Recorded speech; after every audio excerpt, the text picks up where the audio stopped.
Shalom. First and foremost, I want to give all praises, honor, and glory to Yahweh, Bahasham, Yahushai, Bahasham, Racha, Kodash. Double honors to the elders and the apostles of Great Millstone, and peace and blessings to the elect. And interestingly enough, as we've been seeing what's going on over there in the UK now, which I mentioned this in the first video I did on it, how the I think it was the Prime Minister Starmer, was basically talking about the people that are rioting and so on, and how there's going to be legal action against them, and they're going to be punished to the full extent of the law.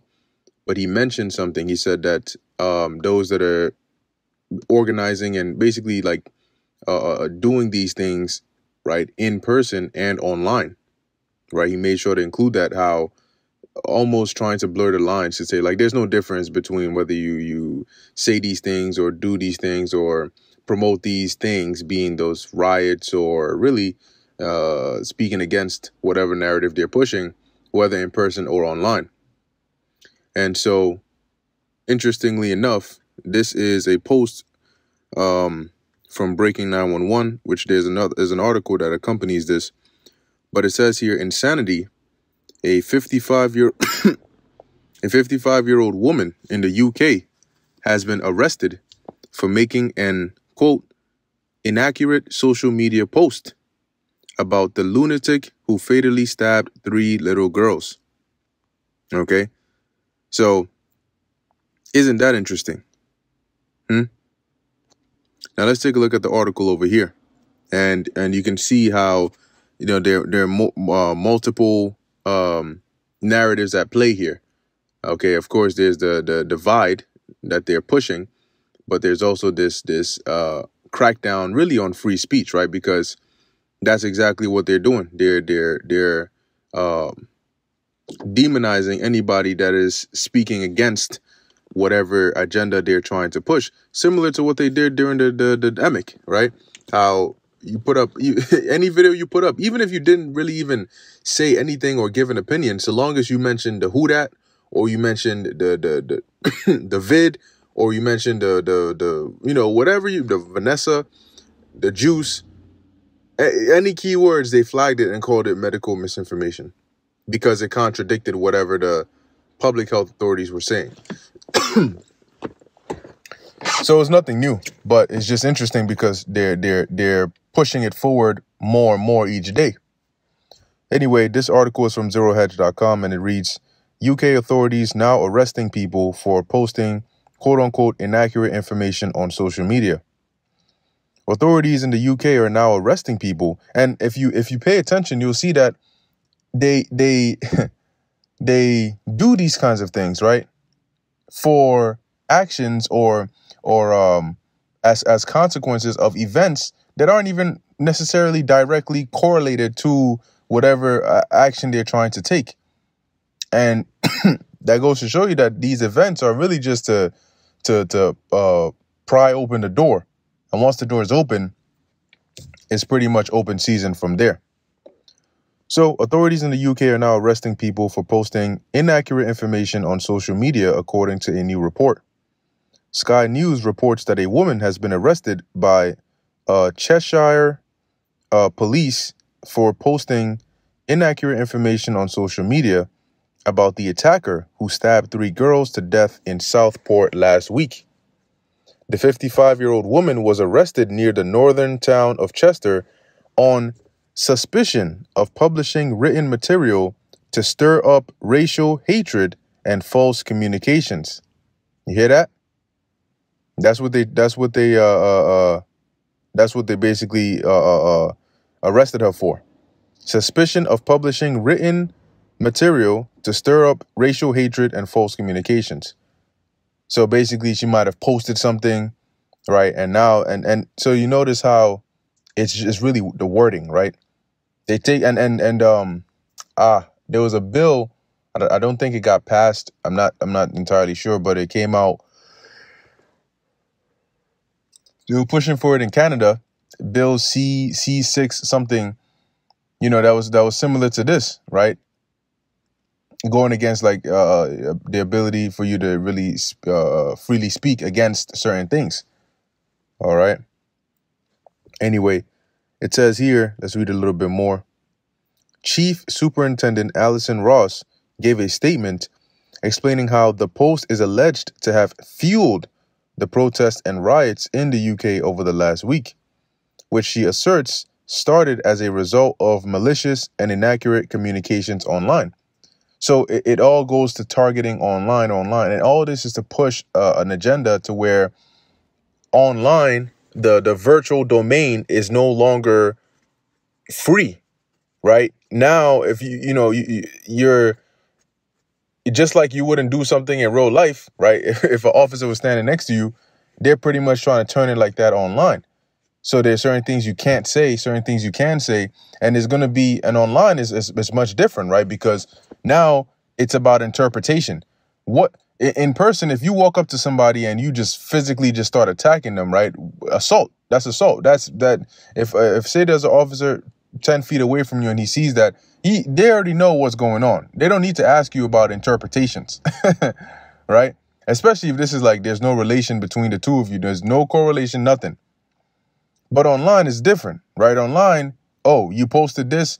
Now they can have an interpretation of what that means. What were the intentions behind it? What damages did it cause? But then again, I mean, if you post something and then somebody reads it and they feel like they want to go do something about it, now they're charging you for that. Insurrection. Or not even insurrection, sedition. Okay. Let's read a little bit more. It says, Ross said that the arrest was a warning, i.e. precedent. Okay, that's how they set these precedents. The first step. Once the first step is established, if you pay attention to like what they do in the US, right? What they'll do is there'll be some court case, and then based on the decision of that court case, and that sets a precedent. So in the future, when there's a similar scenario or a similar case, they can go based off of, like you hear like Roe v. Wade, right? They can go based off of some ruling that happened X, amount of decades ago, and then say, okay, based on the ruling there in this situation here, you got to rule in my favor or whatever the case is. So that's a precedent. And that's what they're doing. They're setting a precedent, that first step, to say this woman was arrested because she posted what they called suspicion of publishing written material to stir up racial hatred and false communications. Guess what? Now that's a warning. You post something that they deem under the same category, now they can come and arrest you too. You see how it goes? And eventually all of it is going to come to the point where we are not going to be able to even, like a video that I'm doing right now, for whoever's listening, you won't be able to hear these kinds of videos anymore where we blatantly tell you, raw and uncut what the deal is, right? And we go into the scriptures and we tie it in and we explain to you all of these things. We won't be able to freely speak like that. As it is already, we're speaking in code. But soon we're not going to be able to speak at all. But that's going to be the doings of the Heavenly Father, pursuant to Amos 8:11. Okay, the famine of the word. So you're not going to have access to hear this anymore. You're not going to hear the interpretations, the breakdowns, the tying in of current events to biblical prophecy, and then the explanation of what's to come next, what's going to happen as a result of this. What should you look out for? Prepare yourself, read these scriptures. You're not going to hear any of those anymore. And sometimes because you're so used to hearing it, it sounds like, yeah, same old. But, you won't really see the value in it until it's gone. Like they say, you don't know what you have until it's gone. Right. Roughly paraphrasing that saying. So Ross said the arrest was a warning to others about the dangers of posting information on social media platforms without checking the accuracy, and that we are all accountable for our actions. You hear that? Social media platforms. Why? Because they've lost control. The mainstream media, which was the main avenue, is no longer doing its thing. A lot of people now are getting information from alternative platforms, from social media. The difference is on CNN or MSNBC or Fox News or whatnot, you You know, they can filter the videos, cut certain parts, edit it. On social media, if somebody's around, they just take out their phone and record it, and boom, a video's going viral. Or they just put a post, and next thing you know, it's like over a million views on TikTok. Right? So you have these platforms, TikTok, Instagram, Facebook, all these platforms where people are able to use it, go on it, and just put out content. Content that won't be as censored as it would be coming from the mainstream media. Says UK police are now arresting people for being wrong on the internet. Let that sink in. And when you watch some of those movies where people don't question anything, right? If you even think outside of what you're told, people look at you like you're some rebel. Oh, no, you can't do that. You have to shut up and do what they... And then you wonder, how does society get to that point? Well, you're seeing it now by steps like these. Presumably, the woman will now be thrown in prison, along with people who attended the protests, such as Stephen Malin, who has been jailed for 26 months for shouting at police officers. Wow. You hear that? And then the more they push this, the more it starts to seem as though that's normal. But since when was that a thing? We're literally, this is a post, right, by an individual on X. We are literally releasing 500 prisoners early so we can imprison blokes like this for 26 months for aggressively shouting at coppers. Not many will have huge sympathy for these rioters, but you're insane if you can't see how ridiculous this is. You see how ridiculous this is, and yet this is what's pushed. And it's becoming more and more draconian because that is what they're doing. They're instilling or pushing heavy penalties for what you would consider petty crimes, i.e. the penalty doesn't match the crime. Some of these things might not necessarily even be defined as crimes, but they're being made into such.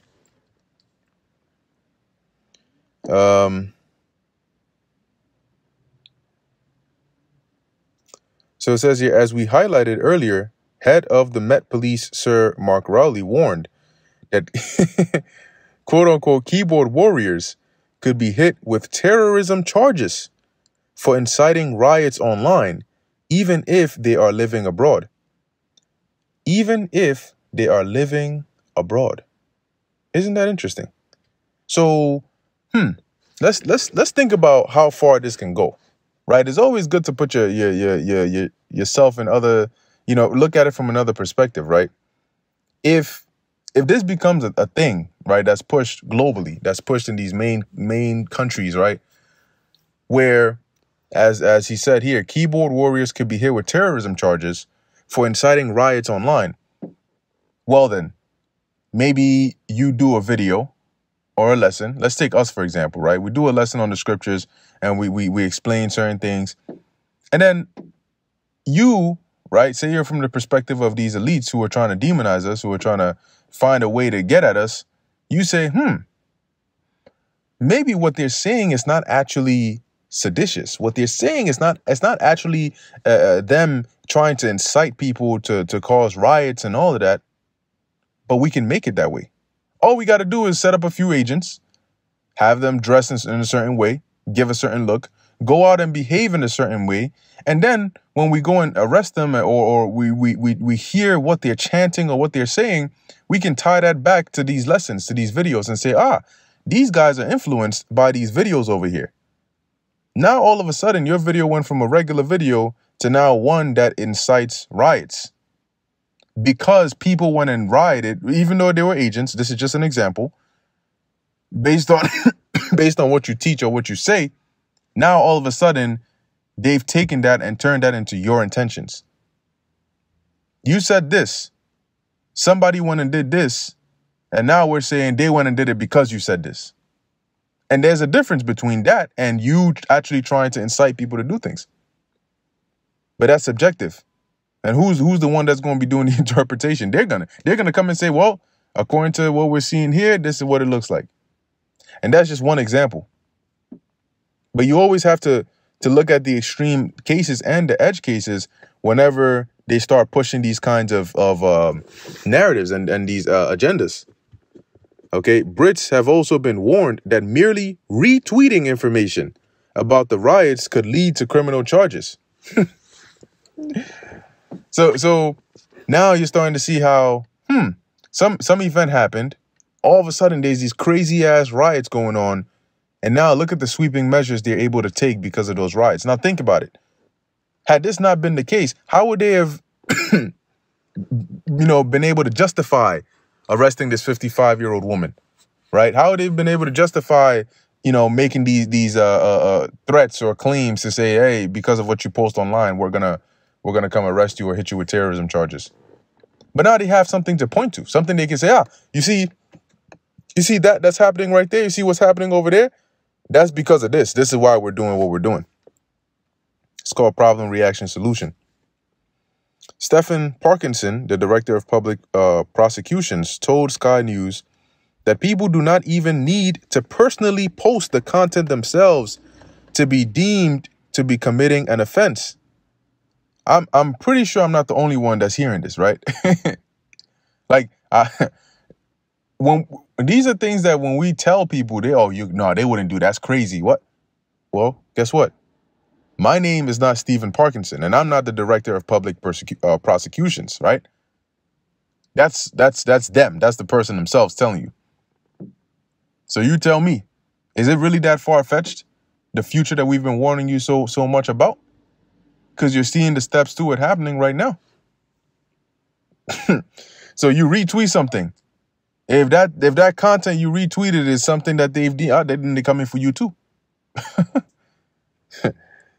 And that's to discourage people from thinking freely. It's to discourage people from posting or retweeting or sharing these kinds of contents, right? Because now what becomes the difference between retweeting and maybe seeing something and sharing it in a group chat or sending it as a message to somebody else? Oh,